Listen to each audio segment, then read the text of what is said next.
And we're live. All right, we're live. What's up, everybody? Welcome to Show Me the Meaning, Wisecrack's movie podcast. Show me the meaning! Do you want to live forever?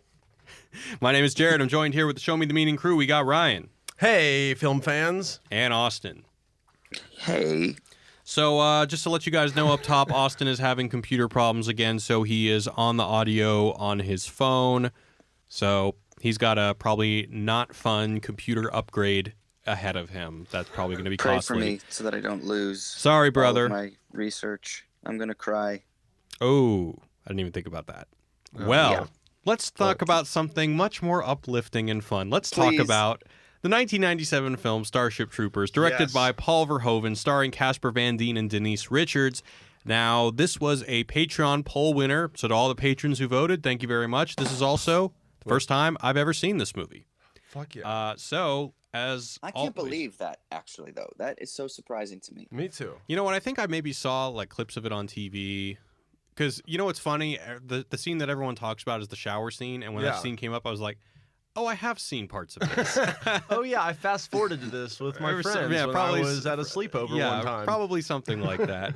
Anyway, let's get some first impressions. Let's go with Ryan first. Ryan, when was it like the first time you saw this movie? And what was it like revisiting it for this podcast? I'm in such a good mood because we're watching this movie. Okay? Yeah. This was your pick, by the way. This is my pick for the poll. The people spoke and they agreed with me like the champs that they are.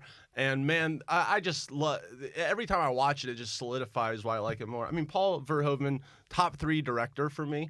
You know, Like I'd probably say it's like Sam Raimi, Paul Verhoeven, and the Coen brothers, modern day directors. But I digress. So yeah, like I just love.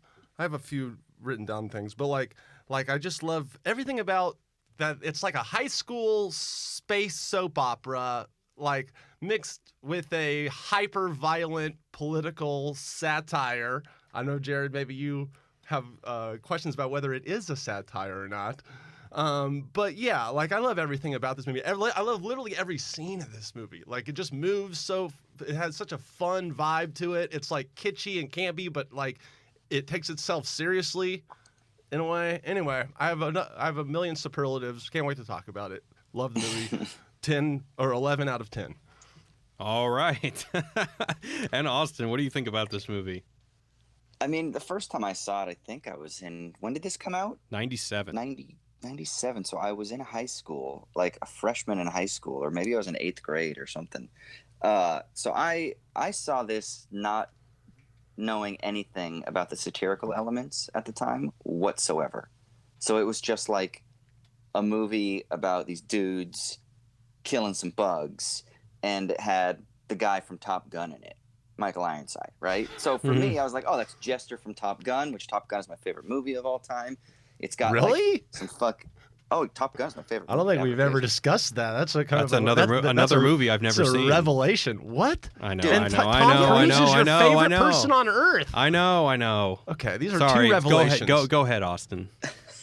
We digress. And so when I first saw it, it was just kind of like this enjoyable, like Ryan said, kitschy kind of war film. And I remember my buddy was like, dude, we got to watch Starship Troopers. And he was obsessed with this movie. And I didn't really understand the obsession as a teenager. I was like, yeah, it was fun and shit, but he fucking loved it.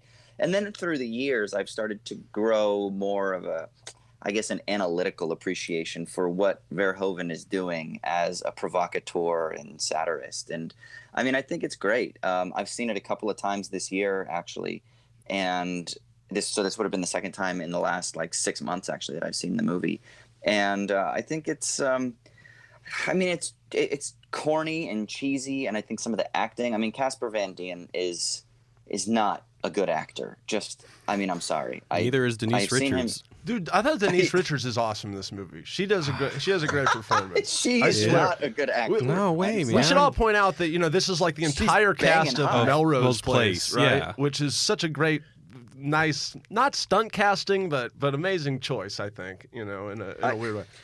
This movie is not a movie to watch for acting. I would say. I mean, it's all over the top. Even NPH, who I love, he's over the top. Like, everyone is playing a stereotype, but I think that fits. I think that's I think that works to everything, because it's like they're trying to make this into a typical military movie. And it's the trying that I'm emphasizing. Like, everyone is trying.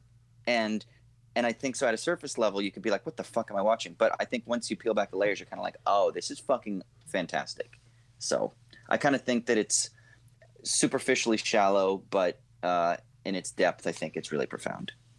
All right. Well, this was the first time I saw this movie. I really didn't know anything about it other than it was in the future, there were guns, and apparently there were boobs at some point. Yes. And, God, this is a movie... I watched it on Friday. It's Monday right now, and... You haven't stopped thinking about it? I haven't stopped thinking about it, and I also don't know what I think about it. You didn't have a blast while you were watching it? Well, I definitely thought that the effects aged really well. Yes. Like, the action is still awesome, and I really liked it for that reason. That's the same for, I think, most Verhoeven movies, I feel like. Aside from some stuff in RoboCop. Keep going. But you know what? This is also one of those movies that I asked pretty much... Like, we shot Earthling Cinema over the weekend. I asked everyone on set, have you seen Starship Troopers? What do you think about that movie? Have you seen Starship Troopers? And what do you think about that movie? And I'll say this. I think that the satire element, it's one of those movies that people say, like, oh, you don't get that it's a satire? How stupid of you. But I think that people who watch it and don't pick up on the satire are very justified, and I would even question...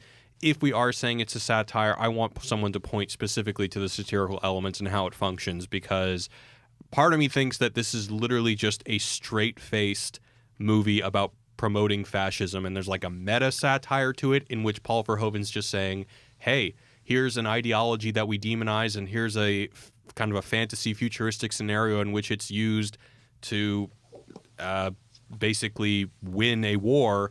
Do you want to learn more?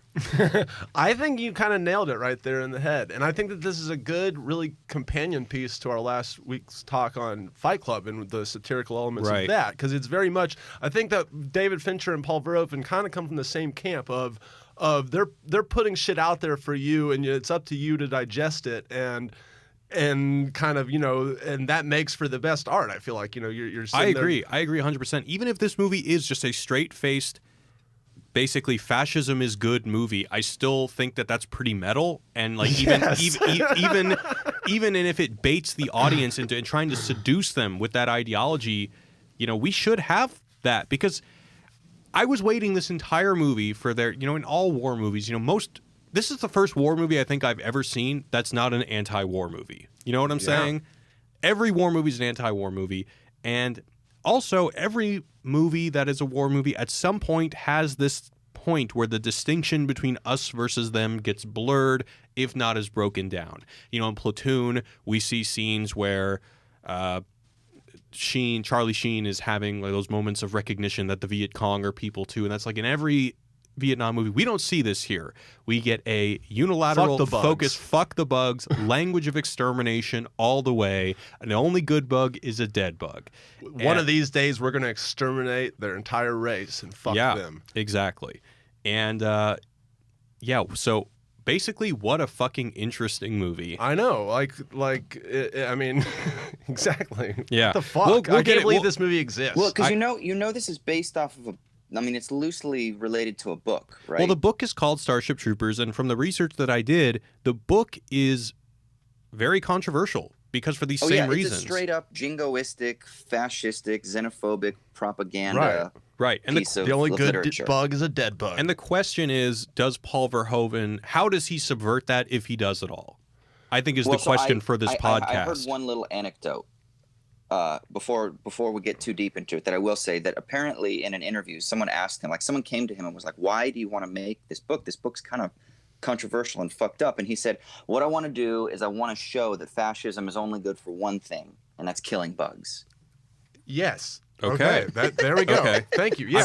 And that kind of leads it to your point, is that like that it's just this absurd take on, they're not really, it's not a judgment call on fascism at the end, but you're supposed to take that it's a fucking, you don't want to go there. Or do you want to know more about it? I think that's all you can say is, do you want to know more? I don't think they can say that, I think that some people, I think I mentioned this, I don't know if it was in this podcast, but I grew up with a very close friend who was in a military family, and all he ever looked forward to was going to the military. He fucking loved this movie. And of course, this was years ago, decades ago. Of course, we didn't talk about fascism or anything like that, or how it's like overly militaristic and authoritarian. But the discussions that valorized veterans and valorized the duty as a, quote, citizen in this really spoke to him.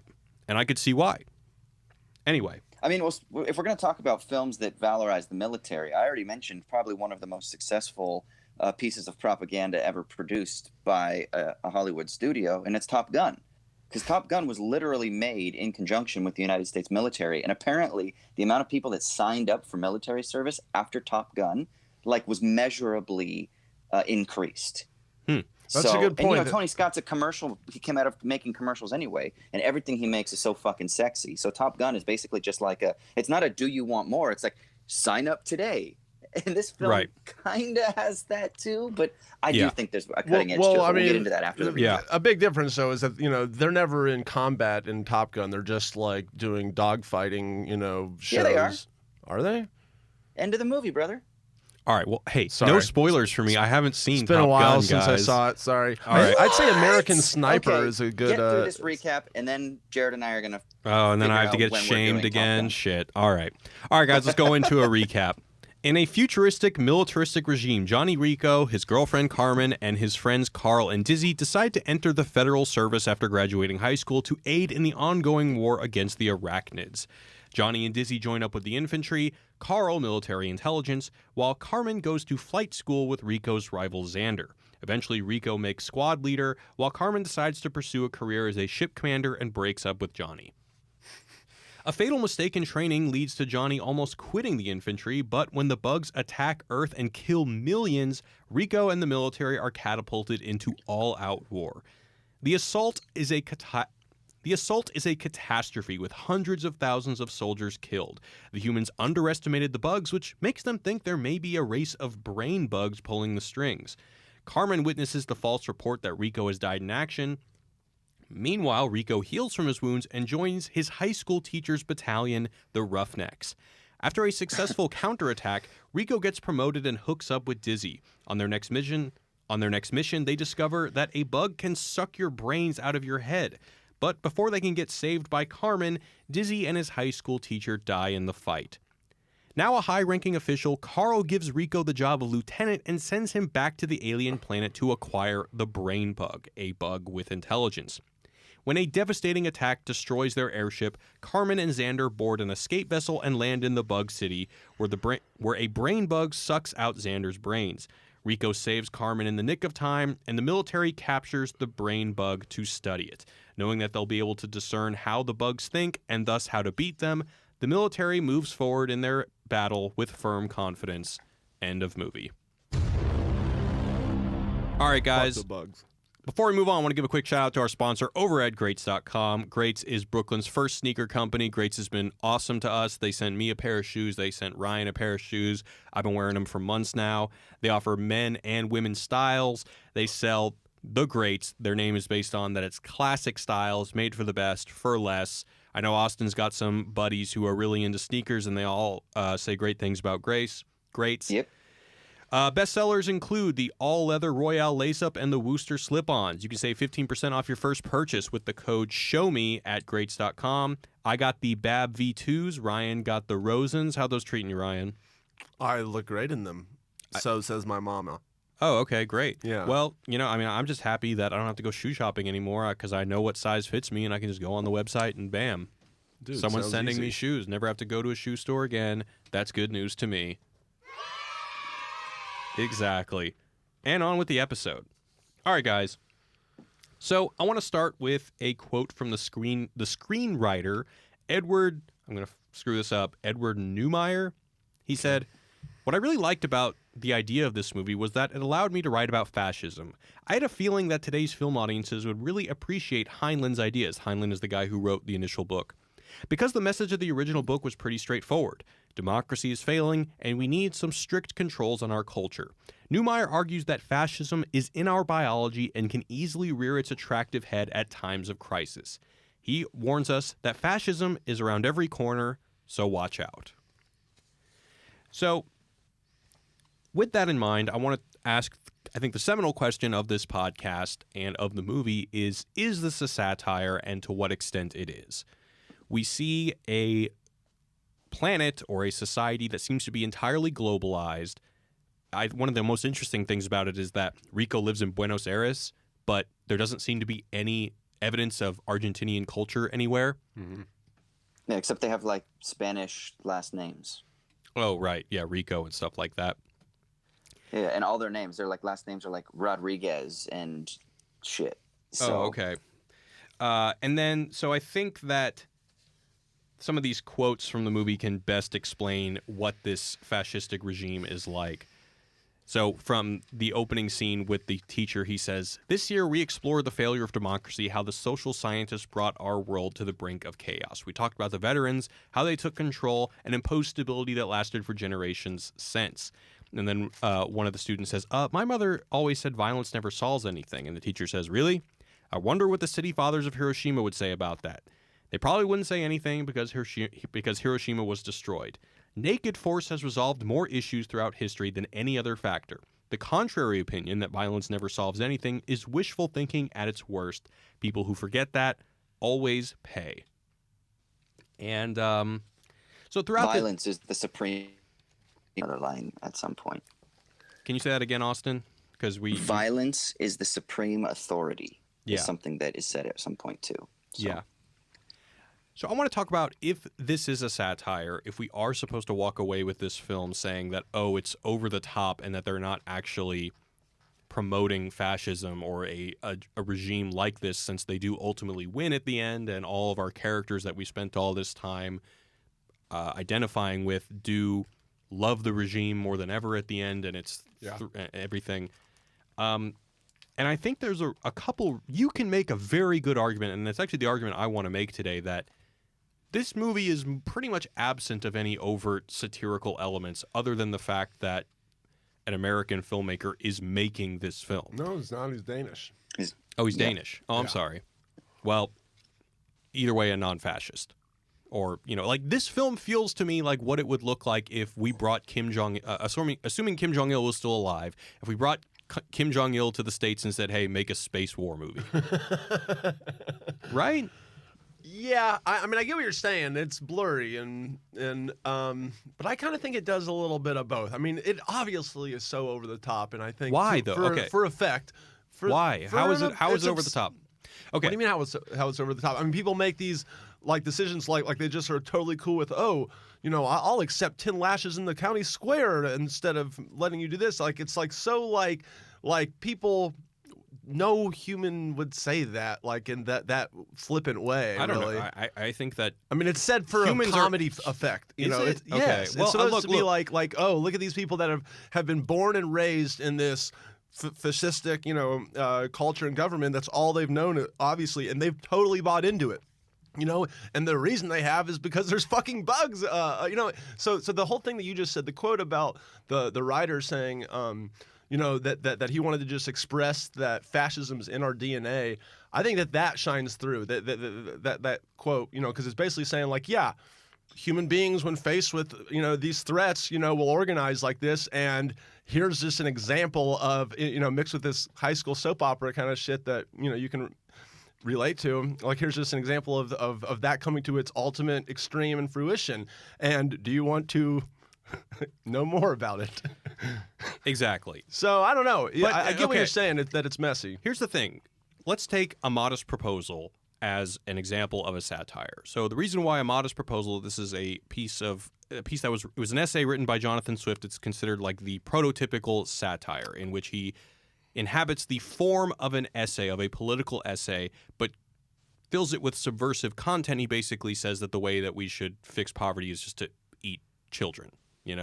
And of course it's ridiculous. So the way that works as a satire is that it's in the form and language of a political essay, but the content is beyond obscene. And I want to break down a couple of elements in this film to just basically let's talk about how we think it is or is not subversive. Well, and I would just to say that, I mean, I would say that this is the form of a Melrose Place episode in the fucking fascistic government of a, under attack by aliens. Okay. That's insane. That's probably the best argument. That was actually the third thing I have down. But the first one I want to talk about is the bug aliens, because this is kind of one of the weirdest things. Okay. So if you want to make the point that it's showing us a horrible society that uses language of extermination and genocide to defeat its enemies. Very reminiscent of Nazi language. The only good bug is a dead one. The thing is, these are bugs. We use this language when dealing with bugs all the time. You kill cockroaches, flies, etc. Now, I understand that on the one hand, this is literalizing how many militaristic regimes will dehumanize their enemies by calling them insects, rodents, and vermin. But this is literally bugs. You can't dehumanize bugs. So I feel like the form, nothing breaks here. You can debugganize them. Whether you're a military fascistic regime or you're a democratic regime, if there are these non-human alien bug entities, or even alien bug entities, cockroaches in your house, you exterminate them. So I'm just saying that... So you're saying that there's no metaphor, right? Not that there's no metaphor. I just don't think that... Once again, when you read A Modest Proposal, you're like, oh, I see how there's a discrepancy between the form of an essay and the content of something obscene happen. I just don't think there's a discrepancy here. Well, right. It's just straight-faced. Yes. If aliens came and were attacking us right now, and it's like, it's kill or be killed, right? I mean, it's like they're coming to exterminate us, or what are you going to do? What are we going to do? That's the situation these people are in. The presumption here is that they attacked. And we're not ever actually given any evidence to the contrary that they didn't necessarily instigate something. It's just simply stated that they sent a fucking asteroid or comet. Now, are we to suppose that these aliens, these bugs, have the technology to be able to guide an asteroid or whatever it was, a comet or a meteor that's huge, and send it to Earth? Or are we meant to think that that's just the way that they've manipulated an astronomical event in order to engage in a militaristic activity so that they could bind their community based around a common foe? So you're saying there's a conspiracy? Well, fuck yeah, man. You're the Alex Jones of Starship Troopers? Well, first of all, wait, go ahead. I was going to say, false flag? I do think that it's important that we get very little information as to how the conflict started.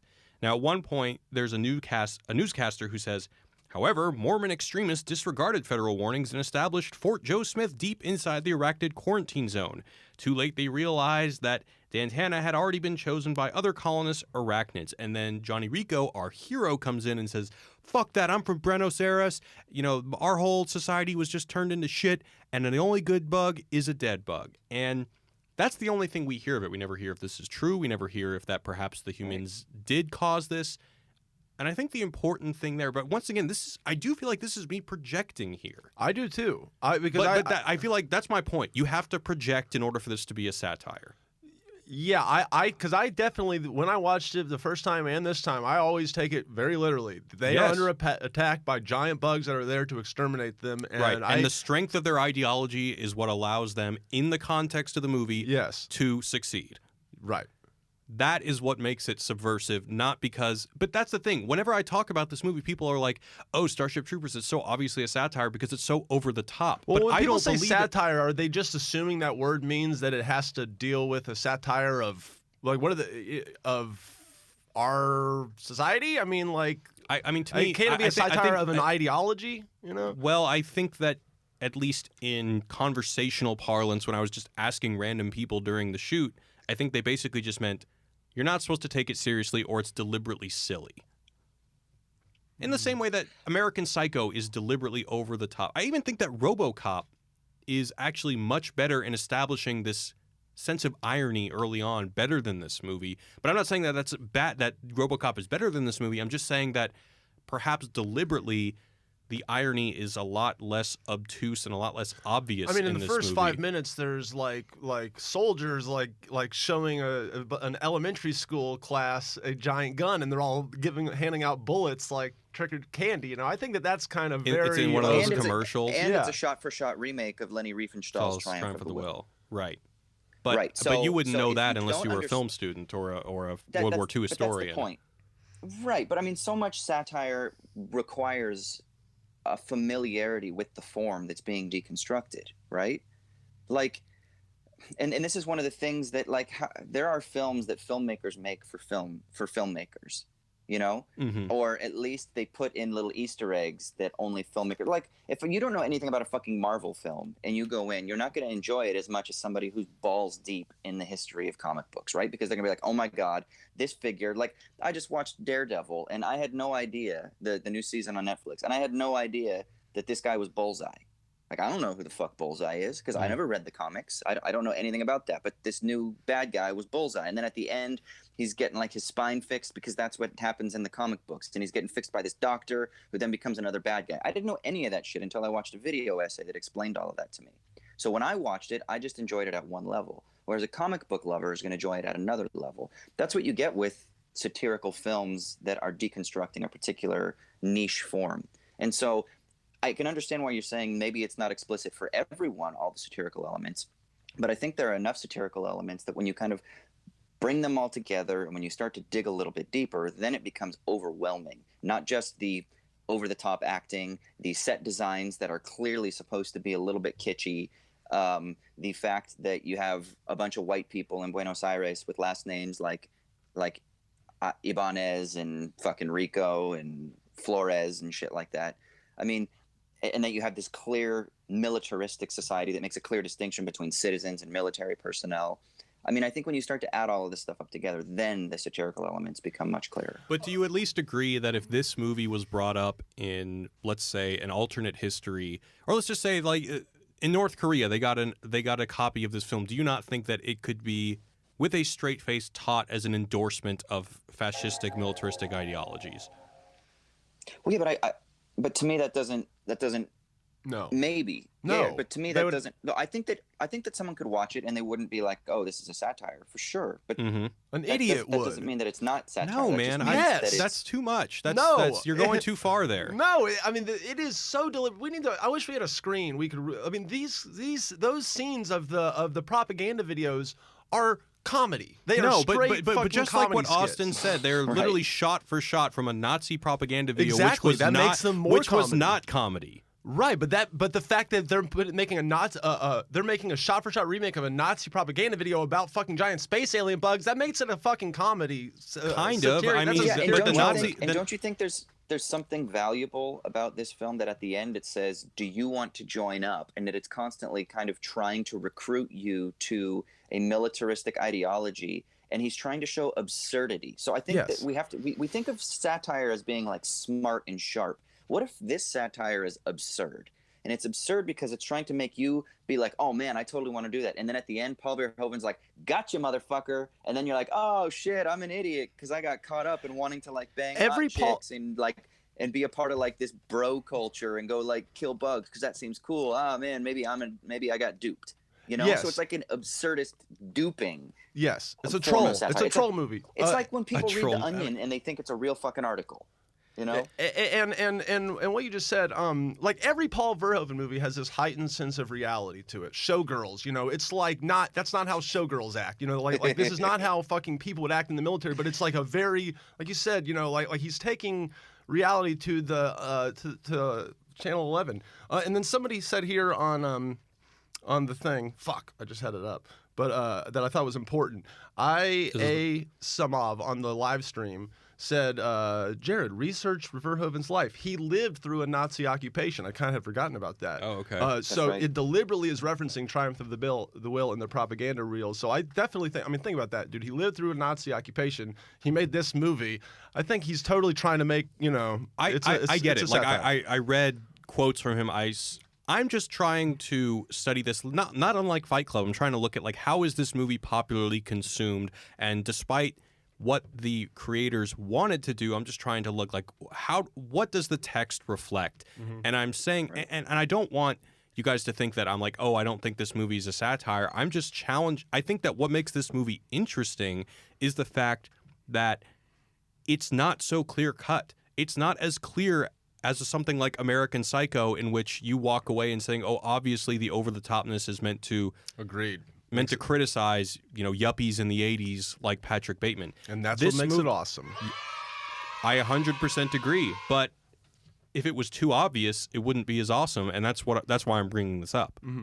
Well, I mean, Fight Club isn't very obvious for everybody either. I mean, not to go super dark, but this Florida shooter that just shot up the yoga studio this past week talks about Fight Club in these videos that he uploaded online. Oh shit! And he does it in a way where he's not like saying, yeah, Fight Club is this indictment of capitalist society and consumer culture, blah, blah, blah. No, he talked about the idea where he says, he quotes the, like, how do you know yourself if you've never been in a fight sort of thing.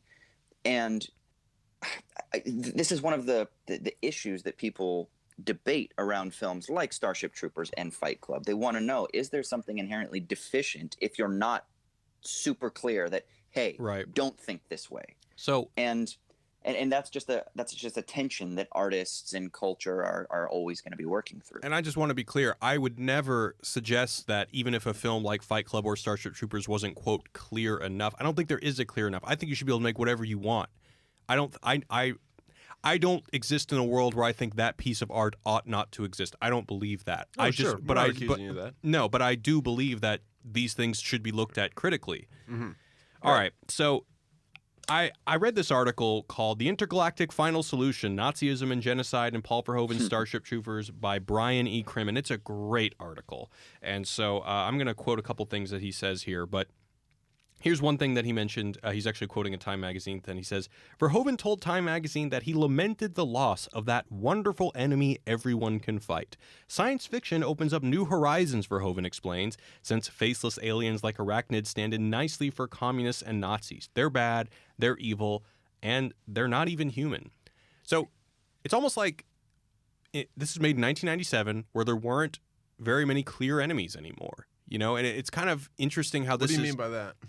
Like, there's no more communists. There's no more Red Scare. There's no more Cold War. There's no more Ivan Drago in Rocky IV, where, like, oh, the communists are the bad guys. Or there's no... that was gone. Or we didn't have Nazis for, like, the 40s movies, where it was like, okay, here is this mustache-twirling objective evil. And he says, now, with sci-fi, we can create these horrible arachnid space alien monsters that can be that new stand-in. For evil. Like, okay.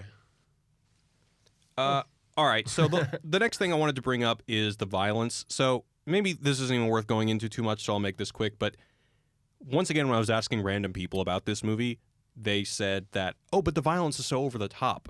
But I didn't really buy that because it's fucking war. An alien war. But let me just say why I think, I'm not saying that it's deficient or anyway, but why I think this is different than RoboCop. So in RoboCop, I feel like the ironic tone is pretty efficiently set up in the exposition, where we see a room of buttoned-up, proper-looking executives, and then a giant fucking robot walks in and tears a guy to shreds in an explosion of hyperviolence that you would not expect to see in an office building. This contrast sets the tone immediately, but in this movie, I feel like because it's a war movie, the violence never tips the scale to seeming absurd. And once again, I'm saying that is what makes the movie great. Is the fact that it never goes over the line to say, look how stupid this is. I don't think I'd be curious to see what they think about, like, what do they mean by the word absurd when they're talking about or absurd violence? Because to me, they play the violence pretty real, like whenever, as real as bug violence can be. Well, no, but even like, when the soldier has the foot on Dizzy's neck, and then the next thing she has a giant welt on it that looks really gnarly, like when people get shot in the head, their head explodes, but like in a pretty realistic way. Like it looks like the threat is real. You can die. You feel the stakes at any moment. No, that's what I would agree with that. Yeah. All right, so let's talk about the cast. This is what you were mentioning earlier, is the fact that we're watching Melrose Place Goes to War. Isn't that in itself just ridiculous? Exactly.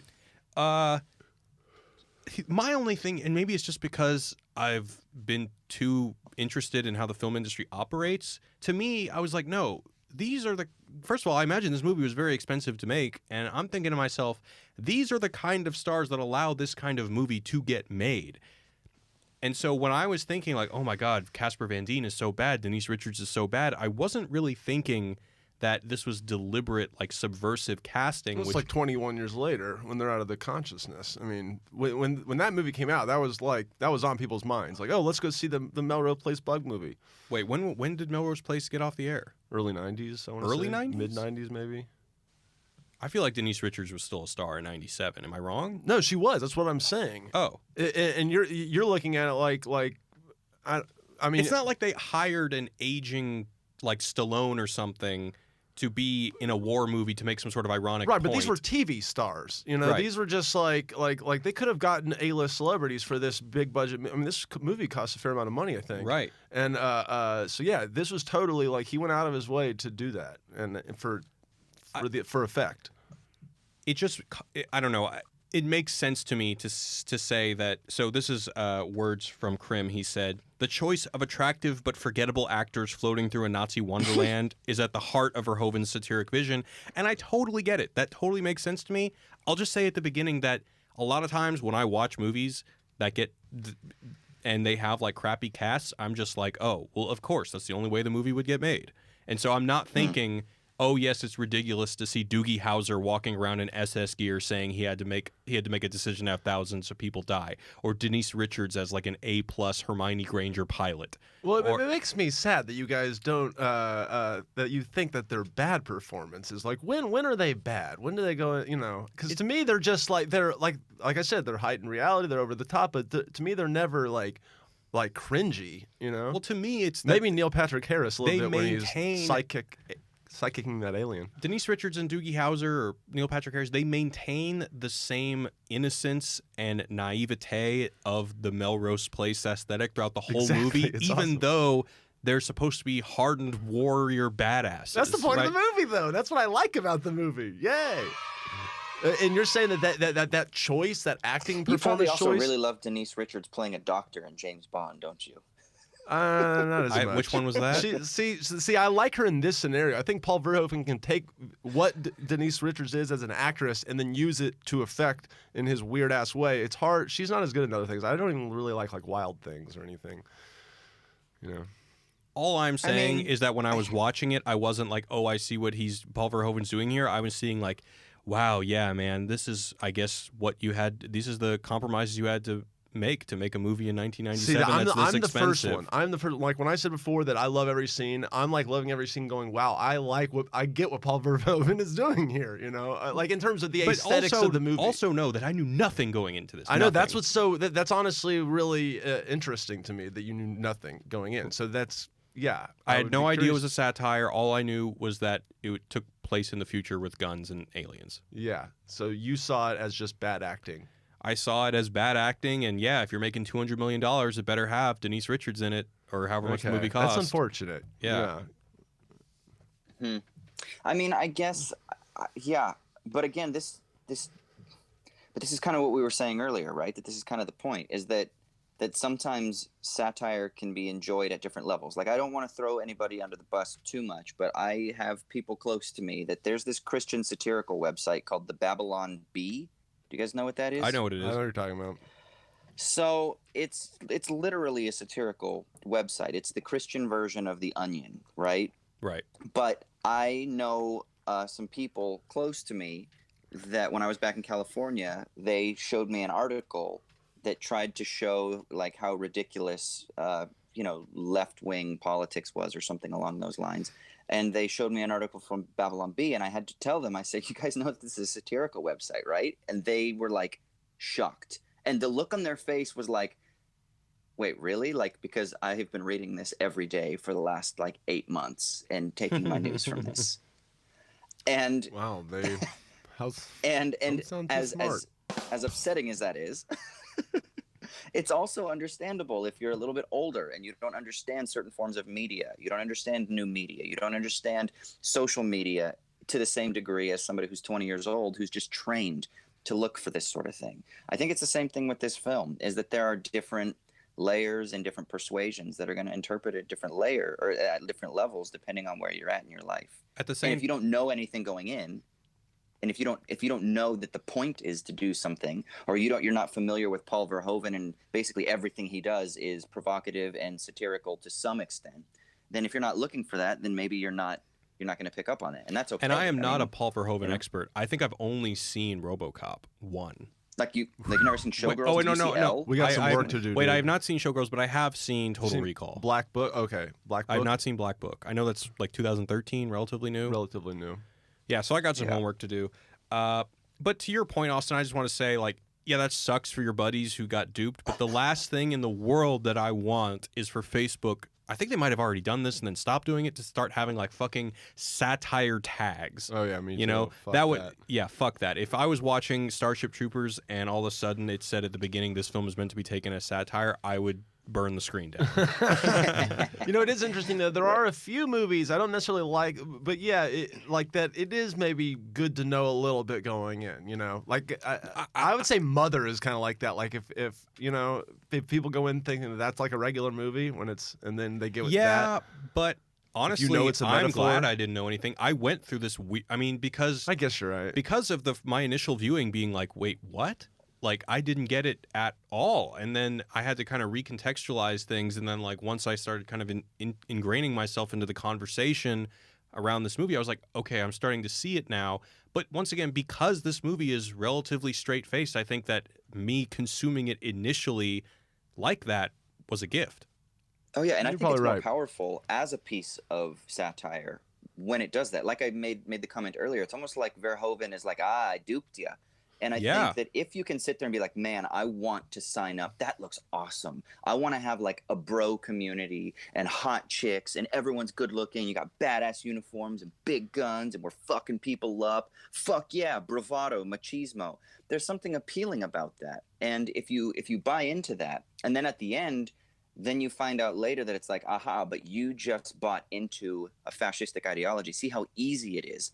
Then I think that really causes you to kind of question yourself, so that we don't look at German citizens in the 30s and 40s and be like, oh, they're just scum. How did they not know any better? Well, if everything is shiny and beautiful and you're trying to create this new race and you're trying to like build up national pride and you're also like binding people together through some sort of strength by creating an external foe and the trains are running on time or whatever it is that you're doing and you're getting yourself out of a depression, and yes, and it's all because of this military might and it's all because of this binding together based on this common foe, then it kind of gives you a little bit more of a sensitivity to that shows you how weak and frail you can potentially be as a human. Not that it makes it be like, oh man, that's cool of them. Good, yeah, I understand them. They're good people. No, it's not about making a value judgment like that, but it's much more of a fucking be on guard and look at how easy it is for something like this to happen, or look at how seductive this pull can be. In order to defeat an ideology, we must first understand how it tempts us.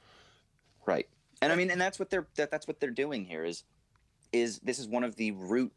We talked a little bit about fascism last week, but one of the sort of root grounding logics of fascism is this idea of binding people together by covering over the truth of the crisis. So let's just, and this is just the way I think there's an ambiguity about what actually caused the asteroid or meteor or whatever the fuck it is to destroy Buenos Aires.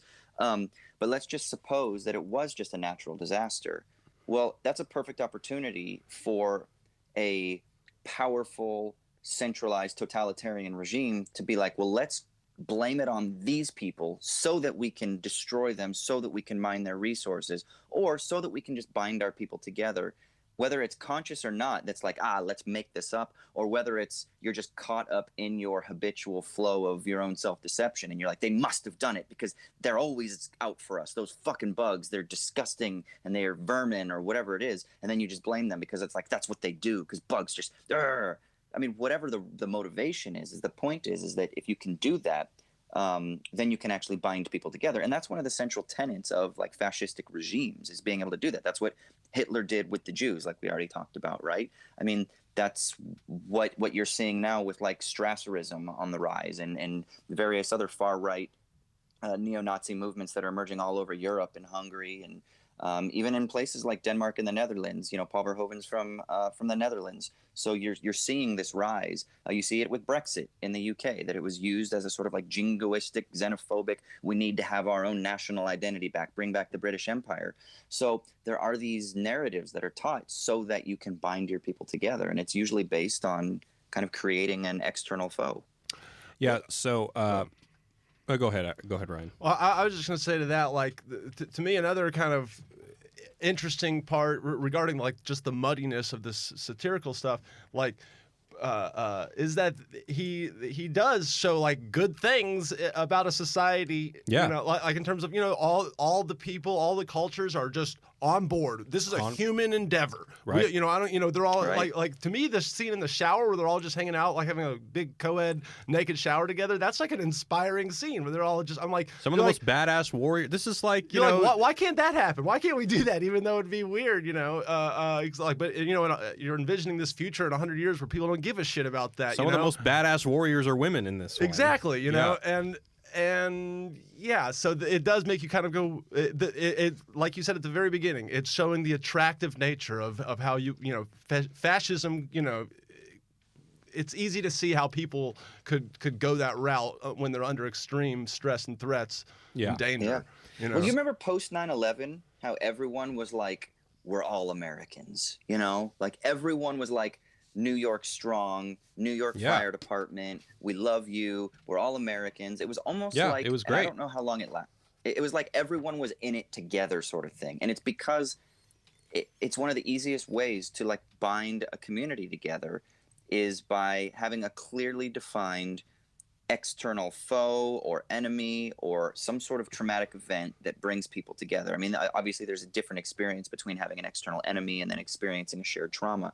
But it was used to galvanize people. Like, I remember, like, again, the amount of people that signed up for the military after 9/11 to go and fucking destroy these people who were attacking our peaceful nation was you know, substantially measurable. Like, it was a big increase. I remember my friends and I talked about that. You know, these yuppie Orange County boys that had never thought about military service are like, yeah, they're going to go fight in this war now to go like make sure they protect our freedoms and shit like that. So it's really easy to see how this mechanism works in various different contexts.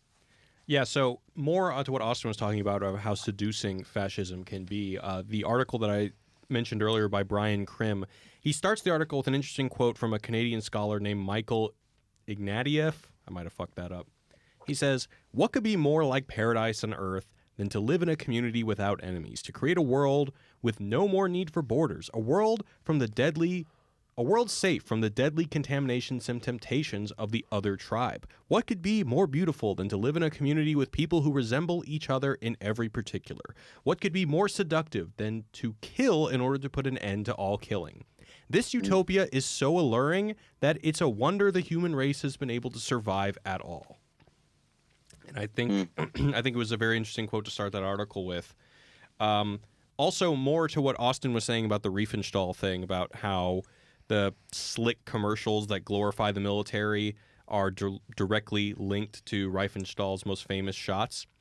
He says, Verhoeven calls this wink wink Riefenstahl. When asked if he intended to link the Federation to the Third Reich, Verhoeven responded, "In a way, but it's not saying that Starship Troopers society is wrong because of that resemblance. It's not making a judgment. These references say, here it is, the futuristic society that works well on this level. These references say, here it is, the futuristic society that works on this level well, and it fights giant insects very well. Look and decide. The judgment is yours." Jesus Christ, Jared, you buried the lead on that one. That we could have used that quote a lot earlier in this conversation. Well, you can't blow. Yeah, exactly. Number one rule of writing: don't blow your load. Paul Verhoeven nailed it. That's kind of what we've been saying, right? Yeah, there was another really interesting thing in this article. This is a great article, by the way. If you guys, it was originally in a journal called Shofar, summer 2010. But another interesting thing he mentions is a German literature tradition called Bildungsroman, which, are you familiar with this, Austin? Yeah, I don't know why I am. Keep talking about it, because that word... So Johnny Rico's coming-of-age story mirrors that of the typical protagonist in the flood of German First World War memoirs and fiction called Bildungsroman. These novels emphasize the transformative experience of war and the inherent right of veterans to lead. Ernst Jünger, a prolific author lionized by the Nazis, wrote important memoirs and novels about his own coming-of-age during the First World War. Jünger's personal odyssey mirrors Johnny Rico's journey from a clueless teenager to the new man the fascist movement revered. And then the screenwriter, Edward Neumeier, even cites Jünger's famous war memoir, Storm of Steel, as a inspiration for the screenplay. So it's really it's interesting how all of this kind of blacklisted literature is used as inspiration for this movie.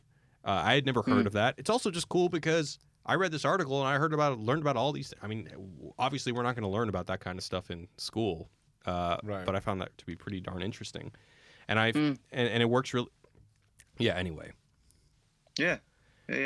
All right. No, I mean, I think it's an interesting film. No matter what we think about it, it's trying to do something, and I think, and that's why I think that it could be just a really like brilliant piece of satire, because it isn't so heavy-handed, right? Yeah. Because when it is heavy-handed, you feel a little cheated at the end. I think sometimes you're Yeah. kind of like, oh, okay, but it's more manipulative in a good way, because all art is essentially manipulative anyway. I mean, even if you're just sitting there watching all commercials are manipulative, and this film is made as a propaganda commercial, right? To be like, look how cool and sleek and shiny and sexy and fun being a part of this militaristic society is.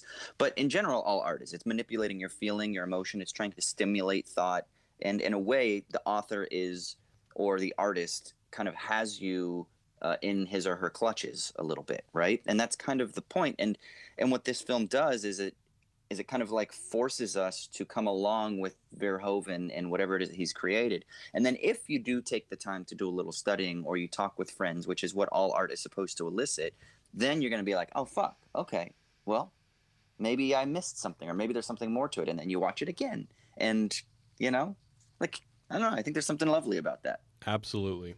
It's an amazing movie. So I'll just end it with a final quote from Paul Verhoeven. He said, "I tried to seduce the audience to join in the Troopers Society, but then ask, what are you really joining up for?" God damn.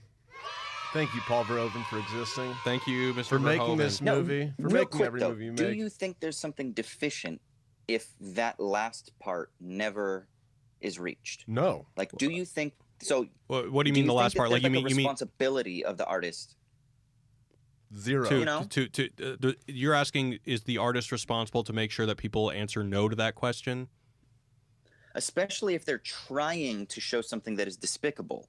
Like, do you think that if a bunch of dudes watching Starship Troopers sign up to join jingoistic, militaristic endeavors because of this, that's somehow the responsibility of the artist, because he wasn't clear enough by saying, oh, hey, well, hold on a second, that's not what I was saying. No, I don't. Critical of this. I mean, I think like Joseph Goebbels or somebody who's literally making movies to try and make you become a Nazi. Yeah, that guy's responsible for what happens, because he's trying to make people murderers, But like someone like Paul Verhoeven, if he's trying to make a satire, but like isn't holding your hand through it, then somebody takes it the wrong way, I don't think that's on him. I don't. Yeah, I don't. Okay. Because of his intention. I tend to be pretty radical about this. I mean, it's just kind of like as a death law, death of the author. Just like no, society, like art's job is not to build a better society. It's not. It's its own thing. Like as soon as it becomes that, it's just propaganda films. It's just public service announcements. We don't need that. Art can be subversive in a way that this one is. And as far as the Goebbels thing, I don't really know where the line is. I think there is a line, obviously. Like, we can't have propaganda films that are as crazy as the Goebbels thing, but I don't really know. You're saying what's the line? It's like, what are we going to do, even if I think it's wrong? I mean, all I'm saying is that my personal judgment is that, yeah, that guy has a responsibility for, what happens because of his movies. I don't know. I mean, it's not an easy answer. But anyway, let's go into the mailbag/voicemails. I keep forgetting the number for the voicemail. I believe it's... Isn't it 1-800-SHOW-ME-THE-MEANING? 212. Fuck. All right. Well, anyway, let's go into the first voicemail. If Joy could figure out what the number is for me. I have it, right? Oh, do you? What is it? No, I mean, I have... Yeah, you have the voicemails. I'm just want to remind the fans that they can send us voicemails with comments, questions, insights. Oh, here we go. At the number, which is... The number is 1-213-534... 8807. 8807. If somebody out there on the internet could look at those numbers and come up with a you need to come up with a jingle. No, I'm saying come up with a cool what do you call it? When you find the letters for all the numbers, if you can find a cool one for those numbers, we could say it, and then we can just say that cool word. Does it make sense? Sure. Yeah, like 213, call us. Right. Right. If it works. I'm just saying, figure out what our number is. All right, that sounds I like... don't have the time to do that. And I ain't got nobody to help with that. All right, let's go with the first voicemail. You got one first, Ryan? Yeah, I do. All right, here we go. Show me the meaning. Voicemail number 1. Haven't heard it yet. Let's go. Hey, Wisecrack, Chris here. Big fan of the show. So my mind was just blown when I was listening to Fight Club and the guy called in about Common not being dead. It's actually a very real possibility, but not for the reasons he said. It's because if you think about the Bowery King, Lawrence Fishburne's character, had told John that, years ago, the last time they met, he gave him the option of either keep the hand on your neck to put pressure on the wounds or chase me and die. So maybe that was kind of a little bit of foreshadowing to what he did to Common's character. And also, I'm asking you guys, because it was kind of a blink and you miss it, did Winston give John Wick a marker at the end of that? Like, isn't a marker what the hell got him in this whole mess in the first place? Oh. I don't understand the reasoning behind that. If you guys could clarify, that'd be awesome. Keep it up, and you guys are doing great. Bye. Thanks, dude. As far as the Common thing, I would love for Common to come back in the third one. I mean, really, it's an action movie that doesn't really need a lot of literal justification to bring someone back from the dead like that. I'd put money on it. You put money that Common's going to come back? I will. What is it, on IMDb or something? I haven't looked. No, I have no clue. I'm just saying, we talked about it last time. I think that they deliberately left that ambiguous, and they're going to have a big, oh shit, Pepsi twist, as Garrix would say. And as far as the question with the marker, I'm going to have to rewatch the scene because I'm not entirely sure what he's talking about, but maybe. Do you guys remember? I have a question. I don't remember at all about the marker. Okay, but what were you going to say? Well, is Common like a big enough figure that it would be a big deal to bring him back? You mean in the movie? You mean... I just mean as a celebrity? Like I don't know, like Lawrence Fishburne seems to have, like, in music, yes, but in film, is he a big enough of a figure that people would make a big deal to make an effort to bring him back? He's a big part of the John Wickerverse. Well, sort of. I mean, to me, it's just like, oh, Common, cool, singer. Whoa, Common can kick ass? What the fuck? Right. I think that's he's been a great actor for years. Right. Has he been? What's he good in? Well, John Wick 2.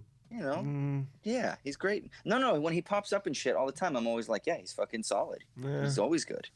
All right, what's the next one? But that's exactly what I mean. Like, if he doesn't show up, is it really that big of a deal? I'm just saying, in the context of the movie, I think that the story would be like, he'd be like, oh shit, moment. I would buy it. Big guy from the second movie. Yeah. Okay, here we go. Next one. Hello, Wisecrack. I'm calling to ask you a question about Sorry to Bother You. So in Sorry to Bother You, throughout the movie, Cassius Green kind of have this deal going on where he tends to screw over his friends pretty regularly, and he's very manipulative about it. And at the end of the movie, we like to kind of believe that he's gone against the system, he's thrown away all of his corporate friends, and he's now kind of accepted that this is all toxic in his life, and he's seeing what it's doing to the world around him. But I'm questioning whether or not this actually happened, because when he's talking to the big CEO of his company, he basically proposes him the idea of becoming the horse people's Martin Luther King Jr., how he's going to liberate them and basically kick off all these events.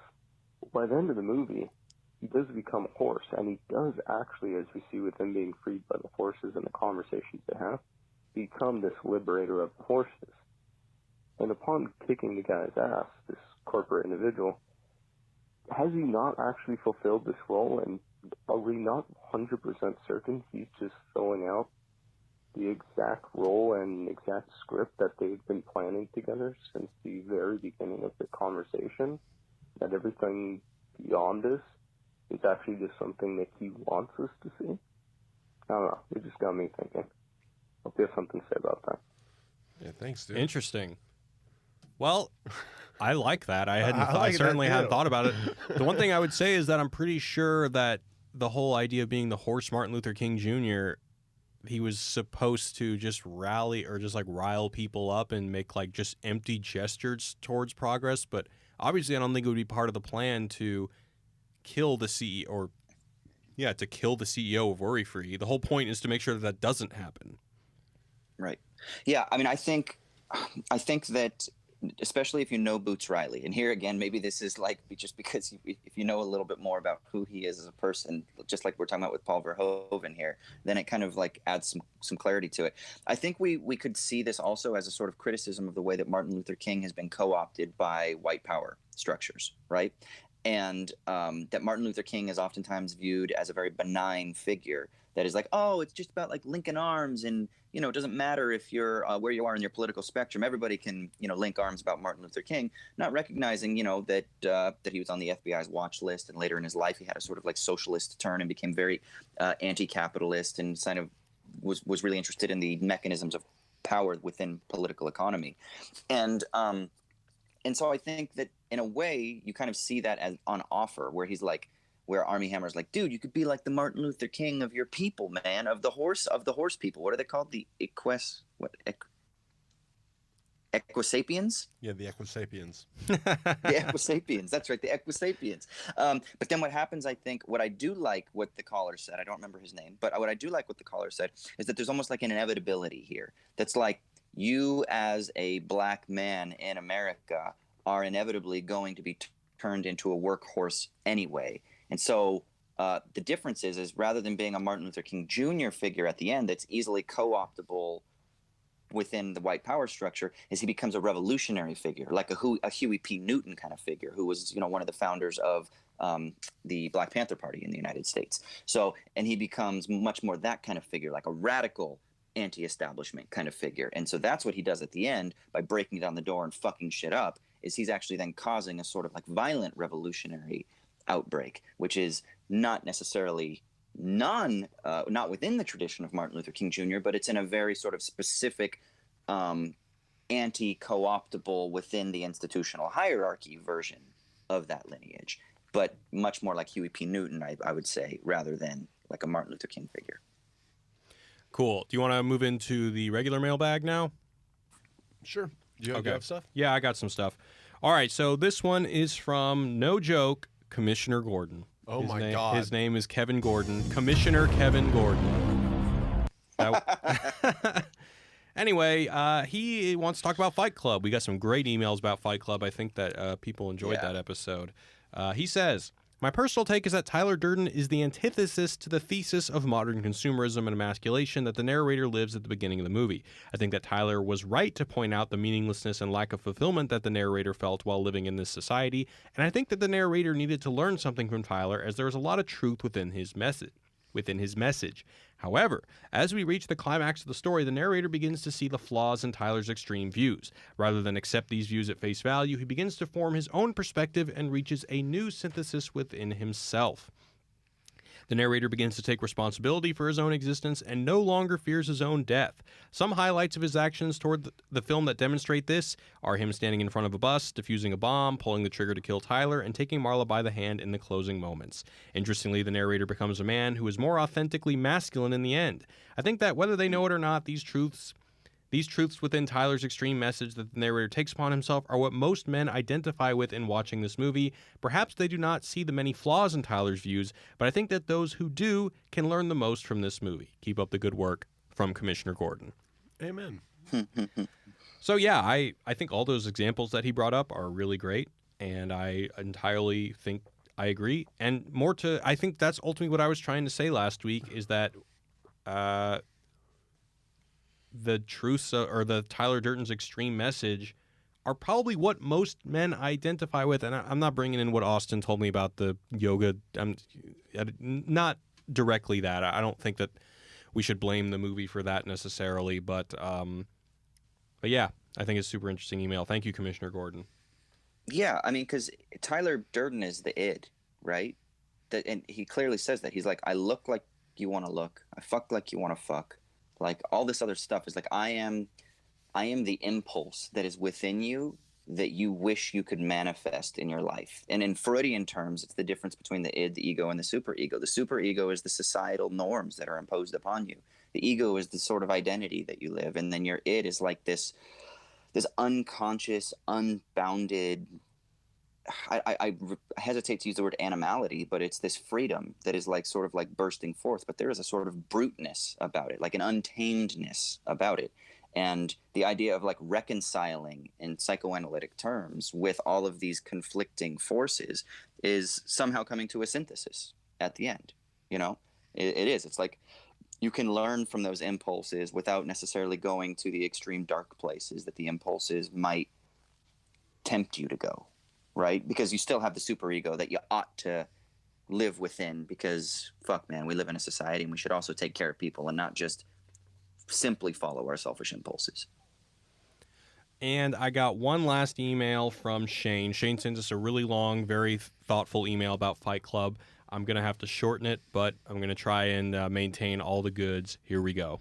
So he's talking about the penguin that we talked about. He says, I think the penguin as a flightless bird is a metaphor for the emasculated man. This explains the meaning of the dream and in turn helps understand the ending of the movie.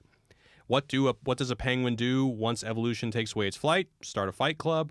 Where penguins flap their wings uselessly trying to recapture some atavistic impulse? No, they still need to move forward and they can't fly, so they've adapted to simply sliding on their bellies. It's a metaphor for finding an elegant way to adapt to inescapable changes. I think the movie is perhaps saying that emasculation is an imaginary problem that only exists if you insist that traditional masculinity is worth clinging to, and I also think that this is the reason why the penguin later becomes Marla. I'll explain. As you said, commercialization is dehumanizing, but so is militarism. There must be some happy middle ground. The problem the movie appears to be addressing is that men seem to insist that masculinity is an essential thing that must be preserved, so they pull back against commercialization hard and overcorrect in the direction of militarism to reclaim their masculinity. This elegant solution of escape, if masculinity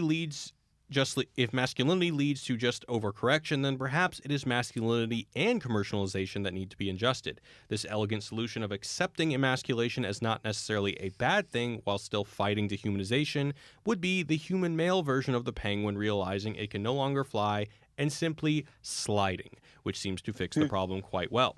Consider how Norton says he's jealous of Marla because she's everything he wants to be. Well, the only difference between Norton and Marla is that she can have all the same disdain for the trappings of modern culture, but because she's a woman, she doesn't have some corresponding terror and existential dread having to do with losing some supposedly precious masculinity. This is why Marla becomes the penguin in Norton's dream and also tells him to slide. At the end of the movie, Norton embraces Marla, finally ready to accept that he doesn't need to fight and he doesn't need IKEA furniture, he just needs her. But in a very deep way, it implicates how all men need to embrace the more feminine to move forward in the modern world. The bombs go off representing that we might realize the solution only after it's too late. From Shane. So, wow, I never thought about that. So Edward Norton's character is based on the biological evolution of penguins. Maybe. It's just another way to read this very dense, very awesome movie. Interesting. Yeah. Wow. I had heard the thing about penguins being flightless birds, but I had not heard it taken to that place, which I think is really smart and really interesting. Yeah. That was a good super one. provocative. Really cool. All right, guys. Well, we are going to... We have some smart fucking listeners, man. We do, man. I agree. Fucking A. We have some smart live chatters, too. Can I have a few yeah, messages? please. Sorry, I just ate a piece of bagel right before I said that. He's always eating during the podcast. He never actually eats meals. That's not true. I eat meals and I eat during the podcast. Okay. That's why you're 9 feet tall. Sorry. Okay. Austin for the win as always. Alejandro Diosa. Good job, Austin, for the win. Alejandro, you're my homie. We had a ton of people telling us to check out this video by this guy named Sargon about Starship Troopers. Did either of y'all see that? No, I didn't. I've never seen it, but a million people are like, have you seen Sargon's video? So I'm going to check that out because all y'all said that. Also, we had a million people begging us to tell everyone that Paul Verhoeven did not read the book to this movie. Oh, wow. I guess probably deliberately before he made this thing. So we have varying interpretations on whether that means that he did it any justice. I like that. I like when the filmmaker doesn't Do read you? the book. I do. I remember, yeah, because I feel it's like a different it's kind thing. of weird. I feel like He's making a movie that's based off something, but it's not his job to do justice to the book. His job is to make a movie. Based off the screenplay that was based off the book. Yeah. Yeah, because there's another screenplay too that this was based off of. It's something about like Outpost 9 or something like that. Has So, anyone seen there's, Starship like- Troopers 2? Yes, and I have friends that worked on it actually, and it's not good. Okay. They basically, actually, it's very interesting. Okay, because this movie and Jarhead have similar sequel problems where you know how we're talking about how people could mistake the movie, right? Well, basically they take all of the satirical elements or anything that you could take as satirical, throw it all out, just have the action bug shit, and basically it's just like a fuck yeah, military movie. It's the version of the movie you would think the morons are have in their head of what their interpretation of Starship Troopers is. So like, it's funny you bring up Jarhead because it's very similar. Jarhead 2 has the same thing where it's just like all of the anti-war stuff is just gone just like a military propaganda movie.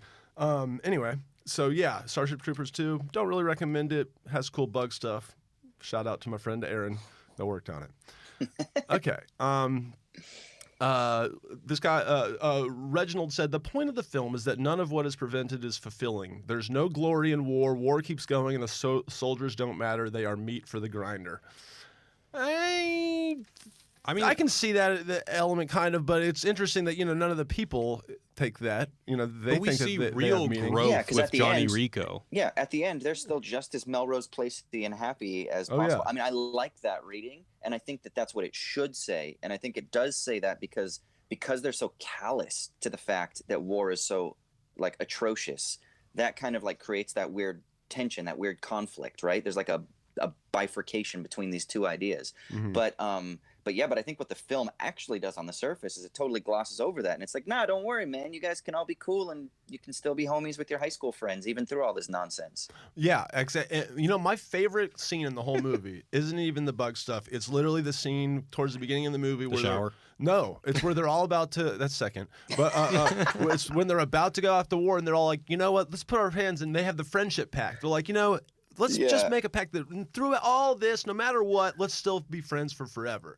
And then at the end, they're friends for forever. That they're still the survivors are. And so that's kind of a beautiful thing, even though it's all wrapped up in this fascist fucking fairy tale. Another good friendship pact scene is like in Stand By Me. I love that scene. Friendship pact scenes should be in more movies. They're good. Mm-hmm. Okay. Austin, when I watched this, I was like, how is it that Zizek didn't talk about this in The Pervert's Guide to Ideology? How? I mean, maybe it's just too on the nose. I don't know. You know whose favorite movie this is? Mm-mm. Takashi Miike. Really? His all-time favorite movie. Oh man, Takashi Really? Miike, one of the all-time geniuses. Yeah, you Of can't you cinema. see it? After seeing this movie, just how dude, his aesthetic is all over the place, man. It's like saying, I mean, he literally has made like 17 genre of movies and nailed all of them. and invented about 5. And invented about 5. Absolutely. Yeah. One trivia fact before we go is that did you know that during the filming of the naked shower scene that Paul Verhoeven directed it naked? I did not know that. Interesting. I love it. That's Pretty cool, quality directing right Yeah, there. dude, method directing. Absolutely, Dude. it is. Yeah. Yeah, pretty cool. Yeah. Got to make the actors feel comfortable. If they're gonna do it, you would do it. I actually have heard directors say that. Like, I would never ask my actors to do anything that I myself wouldn't do. So I love that. Fucking do it, man. Yeah, I think it's cool. Cool. All right. We're signing off here.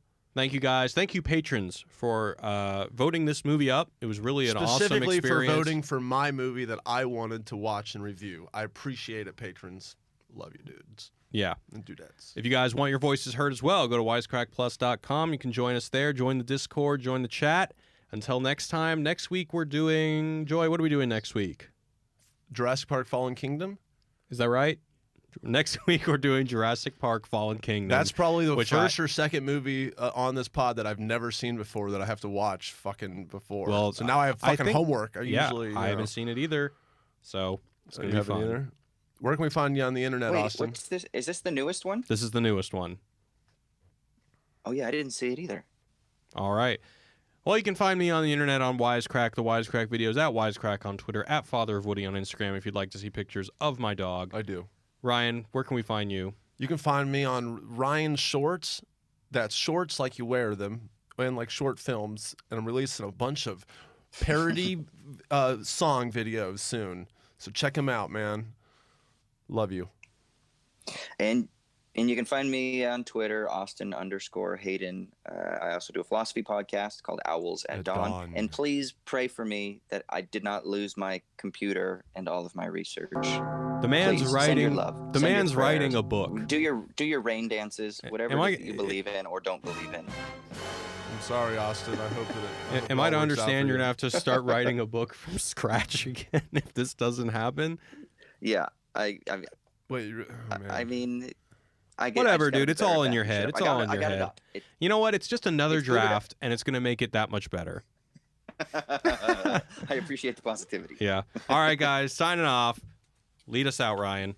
Goodbye from Hollywood, California. Peace. Later. Forever.